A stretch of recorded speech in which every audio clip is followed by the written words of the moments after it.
Hello বন্ধুরা, কি অবস্থা সবার? তো খুবই ঘর্মক্লান্ত অবস্থায় আছি। বলছিলাম যে চমক আসবে, নতুন কিছু আসবে, চলে আসলাম আমরা যাচ্ছি কোথায় দেখাচ্ছি। এই যে আমাদের আরেক বন্ধু সবুজ টিকিট কাউন্টারে টিকিট কাটতেছে। যদিও টিকিট আমি আগেই কাটছি, সবুজ জাস্ট ফর্মালিটি দেখাইতেছে। এই মুহূর্তে আমরা আছি মহাখালীর বাস টার্মিনালে এবং দেখতে পাচ্ছেন বন্ধুরা, এনআর সার্ভিসটা শুনেছি যে ভালো হয়, সিলেটের চাতক পর্যন্ত নামায় দিবে। তারপর চাতক থেকে আমরা ওখানকার লোকাল সার্ভিসের মাধ্যমে চলে যাব কোথায়, টাঙ্গুয়ার হাওর।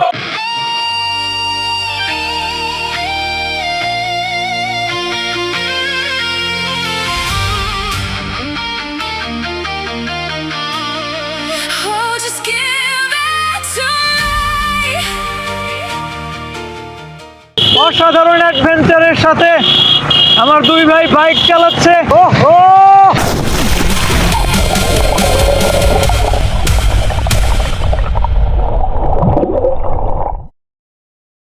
তো চলো, বেশি সময় নাই, আমাদের বাস ছেড়ে দিবে।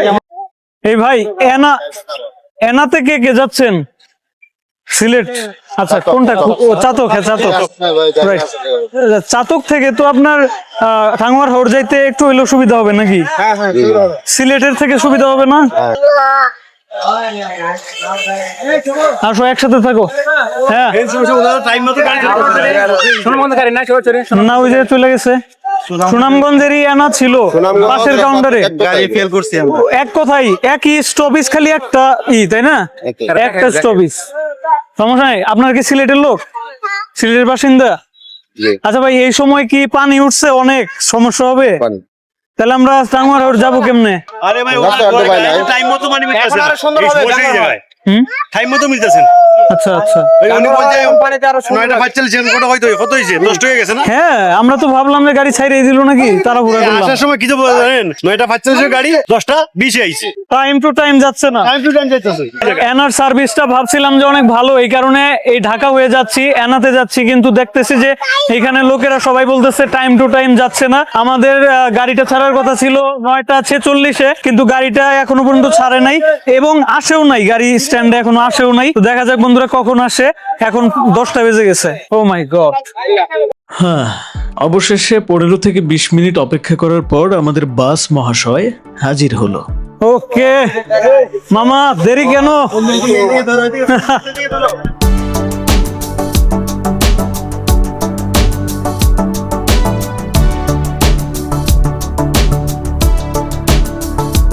গাড়ির সিট নাম্বার খুঁজে পাচ্ছি না।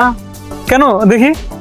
G3H4 এই নাই নকশা, এই যে নকশা, এই যে নকশা, ABCDEFG, এই যে দুইটা আমাদের, আর এই একটা আমাদের। আমরা কয়টায় রওনা দিলাম এটা দেখো। এটা রইলাম আমরা। এই যে বন্ধুরা দেখতে পাচ্ছেন, এখন কয়টা বাজে? এখন বাজতেছে হচ্ছে 10:07। আমরা আবার 10:07 ছাড়লো। ঠিক 10:07, যেখানে ছাড়ার কথা ছিল 9:46-এ, সেখানে 10:07 গাড়ি ছাড়লো। তো দেখা যাক আমরা কখন যাই পৌঁছাই। এন্ড যাত্রা পথে অনেক গল্প হবে, মজা হবে, গান হবে, সবকিছুই হবে। খোকন আবার বক্সও নিয়ে আসছে। ফোটা দাও, ফোন দাও, লাগাও, খেলা হবে।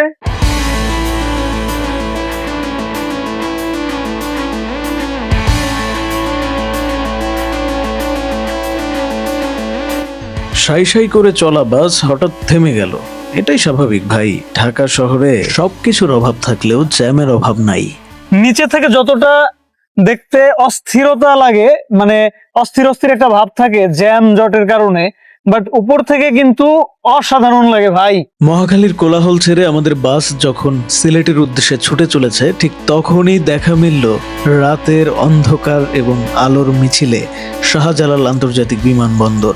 সম্ভবত এটা 3 নম্বর টার্মিনাল ছিল। তো আমরা হালকা করে নাস্তা করে নিতেছি, কারণ হচ্ছে এরপরে অনেক লম্বা সময় পরে গাড়ি থামবে। আমরা খাচ্ছি হচ্ছে পাউরুটি। আপনারাও যারা হচ্ছে খুব স্বল্প বাজেটের মধ্যে খাওয়া দাওয়া করবেন, তবে মজাটা বেশি করে করবেন, তারা আমাদের মতো হচ্ছে পন্থা অবলম্বন করবেন। আমার একটু বড়টাই দরকার। না ঠিক আছে, এটা দেখাইলাম, মানে এটাই না, আরো অনেক খাবার আছে আমাদের এখানে, পুরা একদম দোকান তুলে নিয়ে আসছি।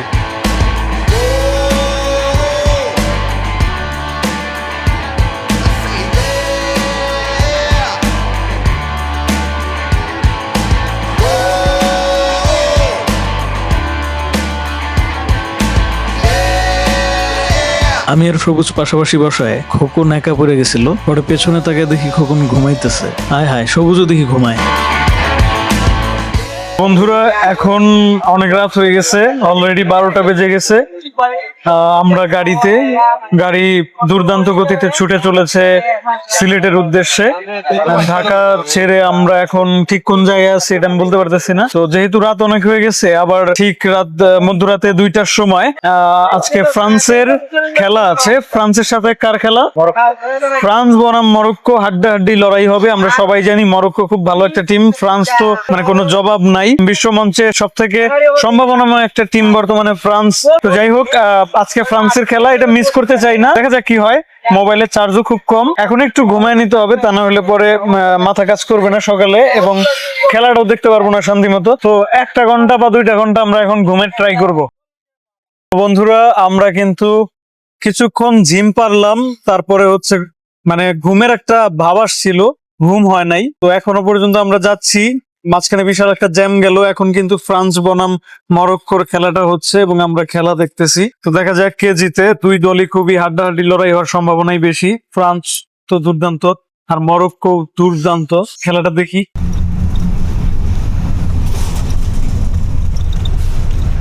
যাত্রাপথের এই মধ্যরাতের বিরতিগুলো আমার খুব ভালো লাগে। ঢাকা থেকে সিলেটের পথে আমাদের বাস দাঁড়িয়েছে মাধবপুরের হাইওয়ে ইন রেস্টুরেন্টে। মাঝরাতের এই জমজমাট পরিবেশ, চায়ের কাপের আড্ডা আর হাইওয়ের লাইটিং যেন ট্রাভেলের আনন্দটাকে আরো বাড়িয়ে দেয়। এবার এখানে একটু ফ্রেশ হয়ে আবার শুরু হবে আমাদের সিলেটের যাত্রা।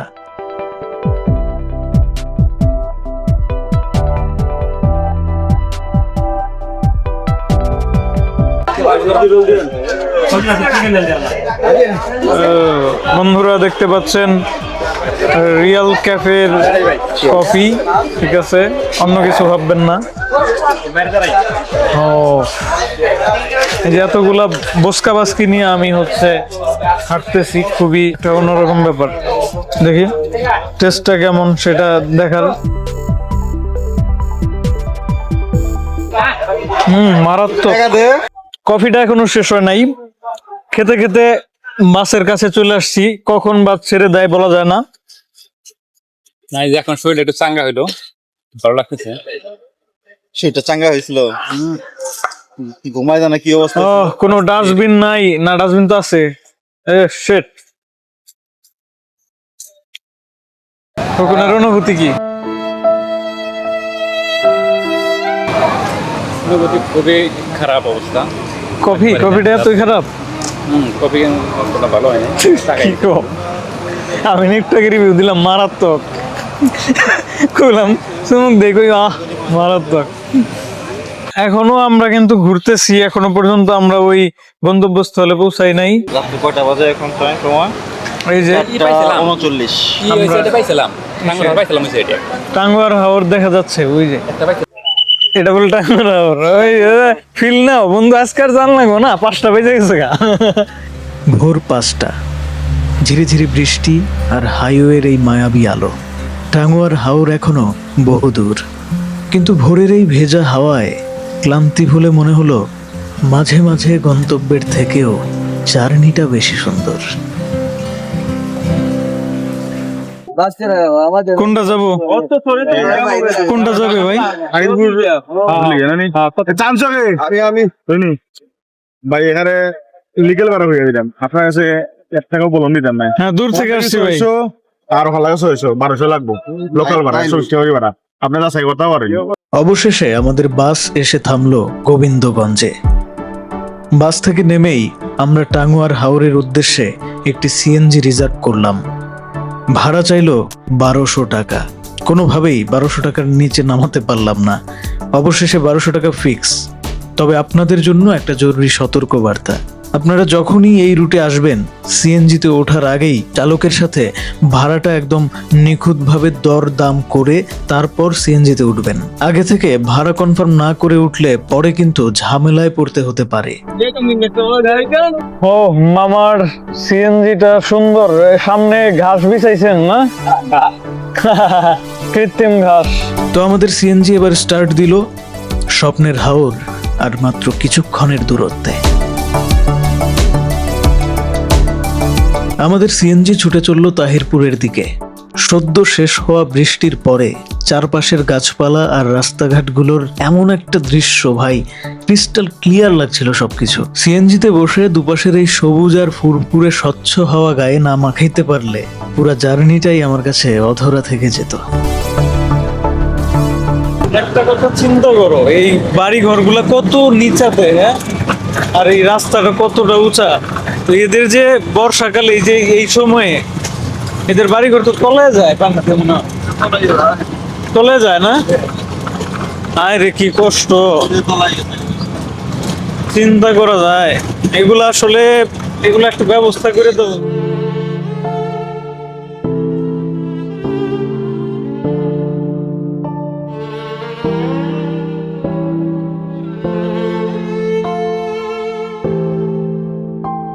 পুরো রাস্তা পানিতে ভরে গেছে। আমরা অবশ্য এখানে আসার আগেই কয়েকজন আমাদেরকে সতর্ক করেছিল যে রাস্তা খুব একটা সুবিধার না। টাঙ্গুয়ার হাওর তো যাচ্ছেন, কিন্তু বর্তমানে তো বৃষ্টি যেভাবে হচ্ছে ওইদিকে তো পানিতে পুরো প্লাবিত হয়ে যাওয়ার সম্ভাবনা আছে। তো সেটাই দেখলাম আসার পরে, রাস্তা পুরোপুরি প্লাবিত হয়ে গেছে, রাস্তায় পানি উঠে গেছে। সিএনজিটা রিজার্ভ নিয়েছিলাম বলে আমরা তাও যাইতে পারতেছি। যদি বাই এনি চান্স যদি হাইটা যাওয়া লাগতো তাহলে তো সম্ভবই ছিল না। কি অবস্থা, কিন্তু আমার কাছে ভালোই লাগতেছে আসলে। ঘুরতে আসলে পরে এরকম অভিজ্ঞতা মন্দ না। তবে এই জায়গায় যারা থাকে তাদের অবস্থাটা আসলে খুবই শোচনীয়। তারা আসলে কিভাবে জীবনযাপন করে আমি সেটাই ভাবতেছি। কঠিন একটা পরিস্থিতি। যাই হোক, চারদিকে শুধু পানি আর পানি। যেদিকে চোখ যাইতেছে একদম মনে হইতেছে যে বিশাল বড় এক সমুদ্রের মধ্যে আমরা দাঁড়ায় আছি। একদম রাস্তায় দাঁড়াইছি নাকি আসলে পানির উপরে দাঁড়াইছি এটা কিন্তু বোঝার কোনো কায়দাই নাই। তো বিশাল একটা জার্নি শেষ করে এখানে এসে দাঁড়াইলাম। এখনো চোখে ঘুম ঘুম অবস্থা। এখনো রাস্তা বাকি আছে, 10টা বেজে গেল। আমরা এই যে সিএনজিটা নিয়ে আসছি।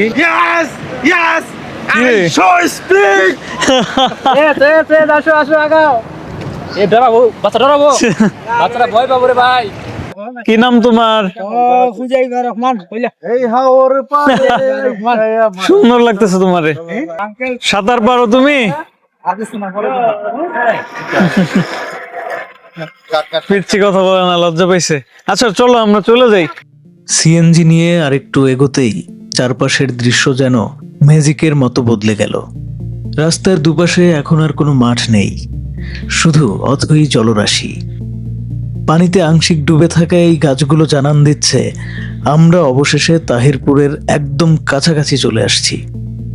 এতক্ষণে ক্লান্তি এই অন্তহীন পানি দেখার পর নিমেষেই কেটে গেছে। ক্লান্তি রূপ নিয়েছে রোমাঞ্চে।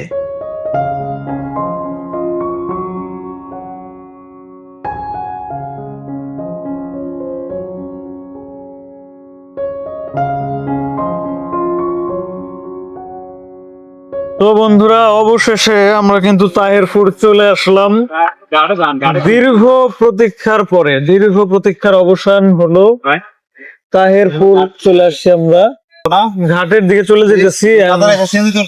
যেটা সব থেকে গুরুত্বপূর্ণ যে লম্বা একটা জার্নি করছি, আমরা খুবই ক্লান্ত লাগতেছে। তো এখন হচ্ছে ঘাটে গিয়ে আমরা ফ্রেশ হবো। ফ্রেশ হওয়ার পরে আমাদের আসল জার্নি শুরু হবে। বাজারটাও ডুবে গেছে, মানে এদিক দিয়ে বৃষ্টি হইলে এলাকা ডুবে যায় রে ভাই। সিএনজিতে বসে এবার তাহিরপুরের বাজার পার হচ্ছি। গন্তব্য এবার ঘাট পারে। মানে এখানে মানুষজন বাইরে থেকে ঘুরতে আসে, বাট এই জায়গার মানুষের অনেক কষ্ট, যাতায়াতের কষ্ট। সারা রাতের জার্নি শেষে এখন চোখে মুখে কিছুটা ক্লান্তি থাকলেও হাওরে যাওয়ার তারাটা কিন্তু অন্যরকম। ঘাটে গিয়ে একটু ফ্রেশ হয়ে কিছু খেয়েই আমরা নেমে পড়ব নৌকা ঠিক করার যুদ্ধে।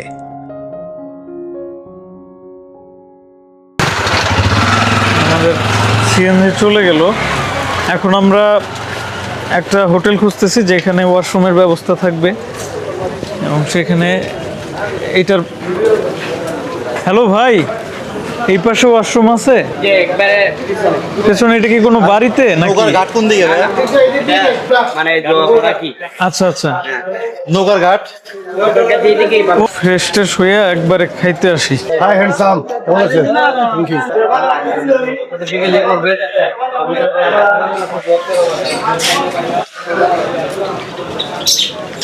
কই দেখতে পাচ্ছেন বন্ধুরা, এখানে কিন্তু অনেকগুলা নৌকা সারি সারি সাজানো আছে। আপনাদের পছন্দ মতো যে কোনো নৌকা আপনারা রেন্টে নিতে পারবেন। চাইলে আগে থেকে হাউস বোট বুকিং দিয়ে আসতে পারবেন, সেটা আরো বেশি এক্সাইটিং ব্যাপার। আমরা সময় স্বল্পতার কারণে সেটা পারি নাই। আমরা তিনজন আসছি খুব স্বল্প সময় নিয়ে, আমাদের এক ফ্রেন্ডের খুব ব্যস্ততা, এই কারণে আমরা আসলে 2-3 দিন সময় পাচ্ছি না, এই জন্য আমরা হাউস বোট নিতে পারলাম না। কোনটা ভাই আপনার? জি জি সই? লাগি এটা পারবো আমি তো আমও তো শুরু নকরা ওই শিমুল বাগান আর হলো এই হেডে গাড়ি করতে হবে এটি গাড়ি করতে হবো বাইকে বাইকে। জি হেডে আমরা আমি প্রথমে লই যাম টাঙ্গার হবো টাঙ্গার যে আপনারা গোসল গোসল অষ্টা দেখাই আমি নীলাদ্রি লই যামু। ওয়াচ টাওয়ার, জি Tanguar Haor, watch tower, Niladri. Niladri lake. আর আপনারা নীলাদ্রি লেক। কোন দিন আপনারা আইছেন দেখবার জন্য হেদিকে দিকে দেখছো, যখন আপনারা হেদিকে না গাড়ি লই আসেন তাই আবার এদিকে লই যাবো। আমার তো হয় না, আমি নীলাদ্রি খাইলে আবার আইতে হইবো। মানে হচ্ছে আপনাকে নিয়ে যাবো, আবার আপনাকে নিয়ে আসবো না? আর আপনারা তো কোন আপনারা এদিকে আইতে হয়, আবার এদিকে আইলেন আমার তো সমস্যা না, আমার বালা আমি একলা আইতে পারবো। আমরা তো সুনামগঞ্জ যে পুরাতন বাস স্ট্যান্ডে আপনারা আমার কথা বুঝেন, তিনজন লোক না, দুইটা গাড়ি লইয়া এই না গাড়ি পাইবেন, আপনারা আলাপ করে গাড়ি দিকে দিকে যাবেন বড় শেষ। আমার আর আপনারা যত সময় আইবেন আপনারা যাবেন এইদিকে। না আমি বুঝতে পারছি। উনি যে আমি বলি উনি যেটা বলছে সেটা হচ্ছে যে আমরা চাইলে ওনার সাথে যাইতে পারবো, আবার আসতেও পারবো, কিন্তু আমরা যেহেতু আরো বেশি করে ঘুরবো, যেহেতু উনি চলে আসবে আর আপনারা যাবেন আর আমরা ওখান থেকে আবার আসার সময় কিভাবে আসবো? ওই দিক দিয়ে চলে যেতে পারবো। নীলাদ্রি থেকে 17 তো নীলাদ্রি যাইতেছে। আর এইদিকে আসার তো দরকার নাই। সাথে ঘুরতেছি, তাহলে কোন কোন জায়গায়? টাঙ্গার হাওর, টাঙ্গর হাওর, ওয়াচ টাওয়ার ওয়াচ টাওয়ার আর নীলাদ্রি লেক। নীলাদ্রি লেক। আর কিছু কি আছে এখানে ঘোরার মতো? শিমুল বাগানটা ওটা এইটাই গাড়ি করতে এটা অনেক দূর। এটা অনেক দূর। আপনারা মোবাইলে কোন যেতে পাইলেবেন, আপনারা তো সুরে মানুষ না। শিমুল বাগানে যাইতে পারবো না? না এই গাড়ি দিবেন গাড়ি দিকে। আচ্ছা আচ্ছা, যদি শিমুল বাগানে যাইতে চাই তাহলে মোটরসাইকেলে যাইতে পারবো নাকি? আচ্ছা ঠিক আছে, ওইখানে যাইয়া তারপর মোটরসাইকেলে যেতে হবে। নীলাদ্রি থেকে আপনারা পাঁচটা স্পট আছে, দেখে দেখে শোনা যাবেন গিয়া। এই যে ফিট, এটা না মাঝখানেরটা, এটাই নৌকার কন্ডিশন দেখেন। এই যে নৌকার কন্ডিশন, সবুজ নৌকার কন্ডিশন দেখাচ্ছে আপনাদেরকে। আপনারা নিশ্চয়ই মনে মনে হাসতেছেন। হ্যাঁ, এত সুন্দর সুন্দর নৌকা থাকতে আমরা এরকম একটা ভাঙাচোরা নৌকা না, এটার আসলে তাচ্ছিল্য করতেছি না, আসলে তো মানে এত সুন্দর সুন্দর নৌকা থাকতে কেন এটাই উঠলাম ভাই, এইটাই ছিল আর কি নসিবে। সমস্যা হলে আমি ডিজেল ঘুরে লাই আলহামদুলিল্লাহ। এটা না আপনি কেমন ইয়ে করে থাকেন, চার্জ করে থাকেন? সময় আমরা ছোট নৌকা একটা আমরা যে আমরা সীমিত লোক পাবে, যাতে মনে হয় একটু শুক্রবার হলে বা যে আপনারা যদি 6 জন হইতেন তো একটু বেশি যাইতাম। বেশি হয়তো, হ্যাঁ। যেহেতু 3 জন আছেন ঘুরতে আছেন আপনারা মেহমান, যে আমরা সীমিত আপনার নৌকা কোনটা? এই যে ছোট বোট। এই যে এটা না, দুইজন শুয়ে থাকবে, কাপুল আসবে, কাপুল কাপড় আসলে এই কাপড় চেঞ্জ করতে হবে, যে পিছনে ইয়ে আছে। নৌকা এটা হলো ভালোই তো। হোটেলের নাম হচ্ছে আলমদিনা 4 ভাই হোটেল, দেখতে পাচ্ছেন আলমদিনা 4 ভাই হোটেল, খুবই ছিমছাম ছোট একটা হোটেল। তো আমরা এখন এখানে হালকা নাস্তা সেরে নিব, হালকা বলতে আসলে হালকা না, দুপুরের খাবারটা খেয়ে নিব। এখন খাওয়া দাওয়াটা সেরে আমরা চলে যাব আমাদের বোটে, অর্থাৎ যে নৌকাটা ঠিক করেছি। হাউস বোট না হইলেও অ্যাটলিস্ট একটা বোট তো আমরা পাইছি, সেখানে চলে যাব। তো চলুন আগে আমরা খাওয়া দাওয়াটা করে নেই।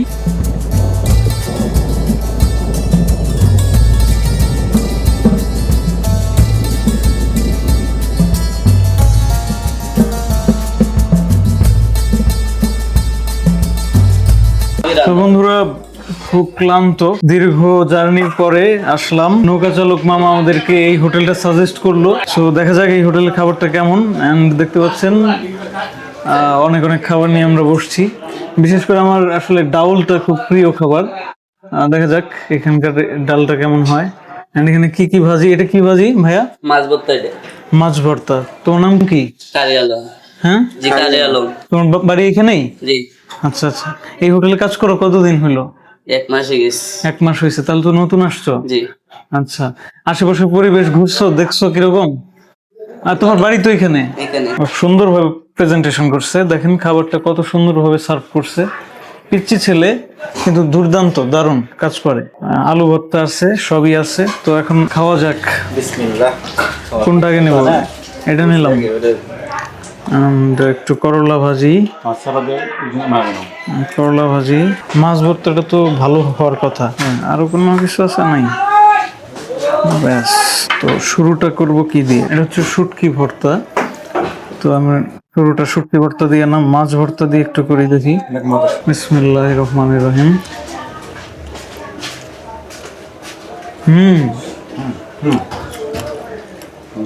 দারুণ দারুণ।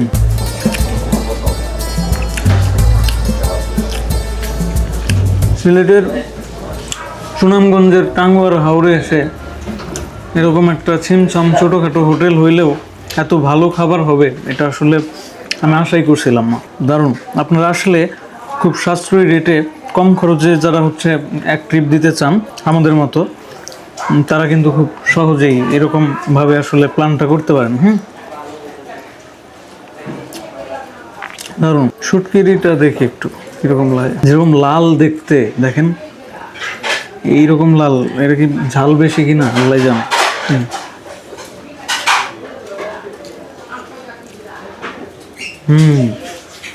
ঝাল না, মজা মজা। কি তখন কেমন? দারুণ না? দারুন। সবুজ কমটামি বেশি না করে খাও। কমটামি না করলে তো ভালো লাগে না। এখন যদি মজা না করি কখন করবো? ওকে, তাহলে এখন আমরা খাই।